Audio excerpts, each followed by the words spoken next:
था।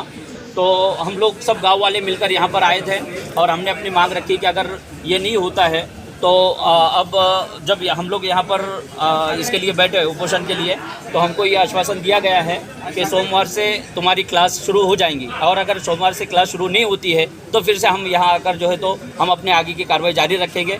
हमको क्लास के साथ साथ में टीचर भी अवेलेबल चाहिए और उसकी जितनी भी फैसिलिटी होती है वो टोटल भी चाहिए। धन्यवाद। उन्होंने लेखी आश्वासन दिया है क्या तोंडी आश्वासन दिया? लेखी आश्वासन तो नहीं दिया, लेकिन टोटी आश्वासन दिया। और आश्वासन जो है तो हमको सीओ साहब ने नहीं बल्कि दानवे साहब ने दिया। उन्होंने कहा कि अगर नहीं हुआ तो उसके बाद मैं खुद तुम्हारे साथ में चलकर जो करना है वो आगे की हम कार्रवाई करेंगे। नाम बोलिए आप। मेरा नाम शेख जावेद बन्नू पटेल।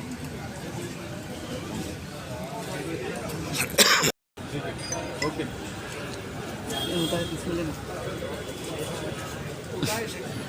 क्या समस्या थी और कितने दिन से आप चक्कर मारे थे और आज क्या आप